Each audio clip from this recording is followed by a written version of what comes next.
গল্প শোনাচ্ছি। আজকে আমি তোমাদের একটি গল্প শোনাবো। তো গল্পটার নাম শেষ চিঠি।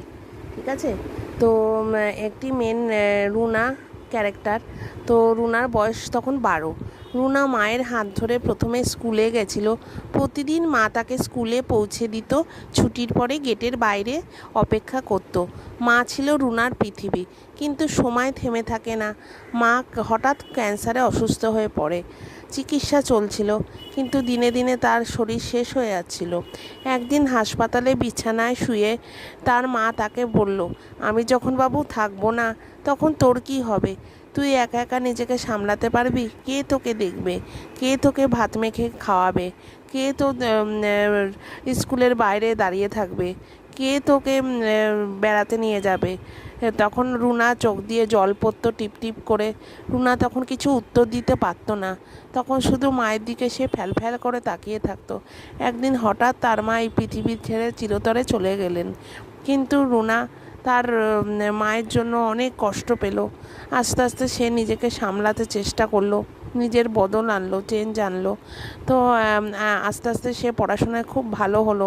হোস্টেলে থাকতো, একা একা নিজের পড়াশোনা, নিজের সব কিছু সে সামলাতো। মায়ের জন্য খালি বছরে একবার করে সে চিঠি লিখতো। তার মাও ছোটোবেলা তাকে চিঠি লিখতো, ঠিক তেমনি সে তাকে মাকে চিঠি লিখতো। খালি বলতো, মা তোমার কণ্ঠটা আজও মনে পড়ে, কানে বাজে। কেউ আমাকে এখন ডেকে ভাত খাইয়ে দেয় না, কেউ বকে না, কেউ মারেও না, কেউ স্কুলের বাইরে দাঁড়িয়েও থাকে না। তো মা তুমি ওই পারে ভালো থেকো। আবার যদি আমি জন্ম নিই তো তোমারই সন্তান হয়ে জন্ম নেব। তো বন্ধুরা, কেমন লাগলো গল্পটা একটু বলো।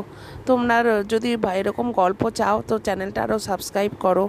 তো আরও কিছু আমি গল্প অনেক জানি। তো রোজ একটা করে ভিডিও গল্প দিয়ে পোস্ট করব। যদি ভালো লাগে তো অবশ্যই লাইক, শেয়ার, কমেন্ট করো। ঠিক আছে? সবাই ভালো থেকো। Good day. মা ছিল রুনার পৃথিবী, কিন্তু সময় থেমে থাকে না। মা হঠাৎ ক্যান্সারে অসুস্থ হয়ে পড়ে। চিকিৎসা চলছিল, কিন্তু দিনে দিনে তার শরীর শেষ হয়ে যাচ্ছিল। একদিন হাসপাতালে বিছানায় শুয়ে তার মা তাকে বলল, আমি যখন বাবু থাকবো না, তখন তোর কী হবে? তুই একা একা নিজেকে সামলাতে পারবি? কে তোকে দেখবে? কে তোকে ভাত মেখে খাওয়াবে? কে তো স্কুলের বাইরে দাঁড়িয়ে থাকবে? কে তোকে বেড়াতে নিয়ে যাবে? তখন রুনা চোখ দিয়ে জল পড়তো টিপ টিপ করে। রুনা তখন কিছু উত্তর দিতে পারতো না। তখন শুধু মায়ের দিকে সে ফ্যাল ফ্যাল করে তাকিয়ে থাকতো। একদিন হঠাৎ তার মা এই পৃথিবী ছেড়ে চিরতরে চলে গেলেন। কিন্তু